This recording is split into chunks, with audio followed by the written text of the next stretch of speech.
Hello guys, good morning. આજે અમે બનાવી રહ્યા છીએ ડ્રાય મંચુરિયન. પહેલાં તો અમે પલોર કાપી લીધું, પછી હવે ધાણા કાપી રહ્યા છે, હવે લીલું લસણ કાપી રહ્યા છે. મસ્ત ઝીણું ઝીણું ચોપ કરી દેવાનું છે. ઝીણું ચોપિંગ થઈ જાય પછી આગળ બતાવીએ આપણે. આ કોબીજને ઝીણી ઝીણી મસ્ત સરસ મજાની કટિંગ કરી લેવાની છે. હવે આ આદુ, મરચાં, લસણ, લીલું લસણ, ધાણા, પલોર, કેપ્સિકમ ને ઝીણું કોબી.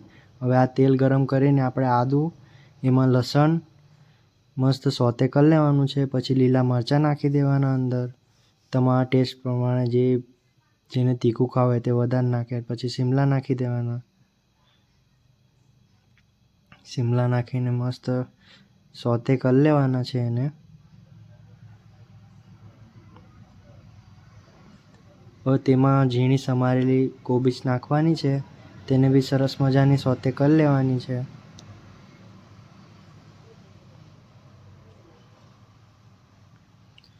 સોતે કરીને પછી એમાં હવે પાણી નાખીશું. આપણે પાણી નાખી દઈશું.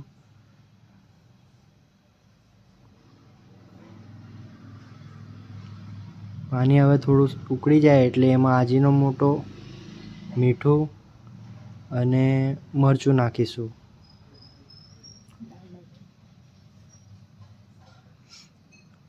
એક ચપટી ખાંડ નાખી દીધી છે આપણે, થોડુંક ટેસ્ટ બેલેન્સ થઈ જાય તેની માટે.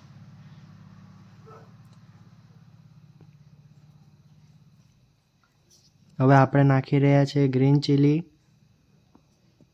રેડ ચીલી અને સોયા સોસ.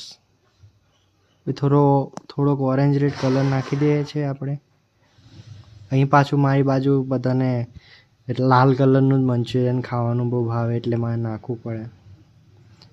આ બ્લેક પેપર નાખી દીધું છે, લીલું લસણ નાખી દીધું છે. બસ હવે એને બરાબર મિક્સ કરી લઈશું અને થોડું ઉકળવા દેવા પછી આપણે મંચુરિયન નાખી દઈશું એમાં. મંચુરિયન નાખીને મિક્સ કરી દઈશું. થોડીક વાર એને પાણીમાં રવા દઈએ એટલે અંદર વોટર કરી લે. પછી આપણે કોર્નફ્લોરનો ગોળ બનાવ્યો હતો તે ગોળ નાખી દઈશું અને પછી બરાબર મિક્સ કરી લઈશું. આ એક મંચુરિયન પડી ગયું યાર. પલોર નાખી દઈશું અને ધાણા નાખી દઈશું. પછી બરાબર મિક્સ કરી લઈશું. હવે આપણા બની ગયા છે સરસ મજાના મંચુરિયન. ગરમ ગરમ ખાવું હોય તો આવજો ઘરે. જય શ્રી કૃષ્ણ.